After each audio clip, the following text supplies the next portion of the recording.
Hello friends, welcome to my channel. ఈ వీడియోలో మీకు ఒక సింపుల్ డిజైన్ అయితే చూపిస్తున్నాను. థ్రెడ్తో అన్నమాట మనం ఇచ్చేసేది. సిల్క్ థ్రెడ్స్ తీసుకోండి, 2 రీల్స్ తీసుకోవాలి. ఓకేనా, 2 దారాలతో మనం వేస్తామన్నమాట, సింగిల్ దారం కాదు. ఒక చిన్న మోతి కూడా తీసుకోండి, ఒక పోసం వైట్ లేకపోతే గోల్డ్ అయినా తీసుకోవచ్చు. దీని చుట్టూ ఫస్ట్ గొలుసు కుట్టు అయితే వేసేసుకోవాలి. ఓకేనా, నేను వేస్తున్నా చూసారా, గొలుసు కుట్టు వేసేసి నెక్స్ట్ వచ్చి డిజైన్ ఏం గీసుకొని అవసరం లేదు. ఒకవేళ గీసుకోవాలనుకుంటే జస్ట్ ఒక ఫ్లవర్ షేప్లో అయితే మీరైతే డ్రా చేసుకోండి.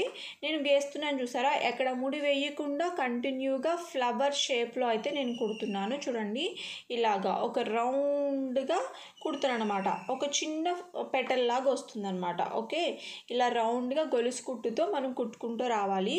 సిల్క్ దారంతో ప్రాక్టీస్ చేయండి. ఇప్పుడు దాకా మిషన్ దారాలతో ప్రాక్టీస్ చేశారు కదా, ఇప్పుడు సిల్క్ దారంతో ప్రాక్టీస్ చేయండి. డిజైన్ కుట్టడం కూడా చాలా ఈజీ అనమాట, ఎందుకంటే మనం గొలుసు కుట్టుతూనే కుడుతున్నాం కాబట్టి ఈ ఫ్లవర్ అనేది మీకు చాలా ఈజీగా కుట్టుకోవచ్చు. అలాగే నేర్చుకున్న వెంటనే మీరు బ్లౌజ్ మీద కూడా ట్రై చేసేయచ్చు. ఓకేనా, అంటే మీరు డ్రెస్ పేపర్ తీసుకొని డిజైన్ ఏం వేసుకోగల, మీరు డైరెక్ట్గా బ్లౌజ్ మీదే అక్కడక్కడ డాట్స్ జస్ట్ బీస్ ముక్తో గీసేసుకొని మీరైతే కుట్టుకోవచ్చు. ఫస్ట్ అయితే బాగా ప్రాక్టీస్ చేయాలి. ఓకేనా, సిల్క్ దారం తెగిపోతుంది అలాగైతే ఏమీ అనుకోవద్దు. ఫస్ట్లో ఏంటంటే దారం అనేది తెగిపోతుంది, కొత్తగా నేర్చుకుంటున్నారు కాబట్టి దారం పోగులు వచ్చేస్తూ ఉంటుంది. కొత్తగా నేర్చుకుంటున్నారు కాబట్టి ఇలా వస్తుంది. మీరు ప్రాక్టీస్ చేస్తూ ఉంటే ఖచ్చితంగా మీరు కాటన్ థ్రెడ్ ఎలాగైతే వర్క్ చేస్తున్నారో సిల్క్ దారం కూడా అలాగే వర్క్ చేస్తారు. ఓకేనా, నేను చెప్తున్నాను కదా, మీరు ప్రాక్టీస్ చేస్తూ ఉండండి. నేను వీడియోస్ పెడతాను, అవి చూసి ఇంట్లో కూర్చొని వర్క్ అయితే నేర్చుకోండి. ఓకేనా, మన వీడియోస్ చూసి మీరు అందరూ చక్కగా నేర్చుకోండి. మీకు ఏమైనా డౌట్స్ ఉన్నా నేను ఖచ్చితంగా చెప్తాను. ఓకేనా, ఇంకొక సిల్క్ దారం తీసుకోండి, ఏ కలర్ అయినా పర్లేదు. మీ దగ్గర ఇవే కలర్స్ వేయాలని లేదు, మీ దగ్గర ఏ కలర్స్ ఉంటే ఆ కలర్స్తో మీరు ఈ డిజైన్ అయితే కంప్లీట్ చేసుకోవచ్చు.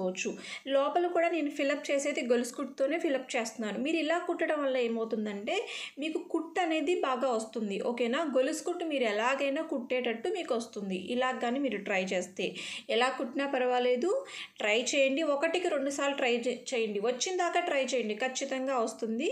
ఇదేంటంటే మీరు ఒక 10 ఫ్లవర్స్ వేసేసిన తర్వాత మీరు డైరెక్ట్గా బ్లౌజ్ మీద కూడా వేసేసుకోవచ్చు. ఓకేనా, ఒక బ్లౌజ్ కూడా మీకు రెడీ అయిపోతుంది. అక్కడక్కడ మీకు ఎక్కడైతే కావాలో అక్కడక్కడ డాట్స్ పెట్టుకొని మీరు కుట్టేసుకోండి. అంటే ఫ్లవర్ షేప్లో కావాలంటే గీసుకోండి. ఒక పెన్సిల్ తీసుకొని, పెన్సిల్తో వైట్ పెన్సిల్ తీసుకొని గీసుకుంటే దాని మీద మీకు కరెక్ట్గా వచ్చేస్తుంది. ఓకేనా, తప్పకుండా ట్రై చేయండి. ట్రై చేయడం మాత్రం మర్చిపోవద్దు. కుడుతూ ఉంటే అదే ఖచ్చితంగా వస్తుంది. గొలుసు కుట్టే కదా, చాలా ఈజీగా ఉంటుంది. ఈ వర్క్ అయితే చాలా బాగుంటుంది, చాలా ఫాస్ట్గా కూడా అయిపోతుంది. గొలుసు కుట్టుతోనే కాబట్టి చాలా ఫాస్ట్గా అయిపోతుంది. మీరు ఒక బ్లౌజ్ వచ్చి ఇంట్లో మీరు వర్క్ అంతా చేసుకొని కుట్టాలి కాబట్టి ఒక 5-6 డేస్లో మీకు బ్లౌజ్ అయితే కంప్లీట్ అయిపోతుంది. అండ్ హ్యాండ్స్ మీద బ్యాక్ ఫ్రంట్ రావాలి కాబట్టి ఒక 5-6 డేస్ అని పడుతుంది అనమాట. ఓకేనా, తప్పకుండా ట్రై చేయండి. మరి వీడియో నచ్చితే తప్పకుండా లైక్ చేయండి. లైక్ చేయడం మాత్రం మర్చిపోవద్దు. మీరు లైక్ చేస్తే నేను సపోర్ట్ చేసిన వాళ్ళు అవుతారనమాట. డిజైన్ అయితే సూపర్గా ఉంది, అంటే కొత్తగా నేర్చుకునే వాళ్ళకి ఈజీగా ఉండేటట్టు, అలాగే బ్లౌజ్ కూడా కుట్టేటట్టు నేను చెప్తున్నాను అనమాట. ఓకేనా, ఇప్పుడు ఓన్లీ కుట్టేసి వదిలేకండి. ఇప్పుడు ఒక 2 డేస్ ఇది ప్రాక్టీస్ చేశారు గొలుసు కుట్టుతోనే కాబట్టి, ప్రాక్టీస్ చేస్తే మీకు ఈ ఫ్లవర్ అనేది వచ్చేస్తుంది. అప్పుడు వచ్చేసింది కానీ అలా వదిలేయకుండా ఏదైనా ఒక బ్లౌజ్ మీద కుట్టారనుకో, మీకు ఈ వర్క్ అనేది ఎక్కువ టైమ్స్ ఫ్లవర్స్ వేయటం వస్తుంది, మీకు కుట్టు వస్తుంది, అలాగే బ్లౌజ్ కూడా మీకు రెడీ అయిపోతుంది అనమాట. ఓకేనా, తప్పకుండా చేస్తారు కదా, వర్క్ చేయటం మాత్రం మర్చిపోవద్దు. రోజు ప్రాక్టీస్ చేయాలి. మీకు ఇంత టైం ఒక 1 అవర్ 2 అవర్స్ పెట్టుకొని రోజు ప్రాక్టీస్ చేస్తూ ఉంటే మీకు ఖచ్చితంగా ఎలాంటి వర్క్ అయినా ఖచ్చితంగా వచ్చేస్తుంది. ఓకేనా, తప్పకుండా ట్రై చేయండి. డిజైన్ అయితే చాలా సింపుల్గా ఉంటుంది. మీరు ఎలా వేసినా థ్రెడ్తోనే కాబట్టి చాలా బాగుంటుంది. ఏ కలర్స్ అయినా యూజ్ చేసుకోవచ్చు. ఒక హాఫ్ పార్ట్ తెచ్చుకొని ఖచ్చితంగా ఈ డిజైన్ అయితే ట్రై చేయండి. Thank you friends, thank you so much. Bye friends.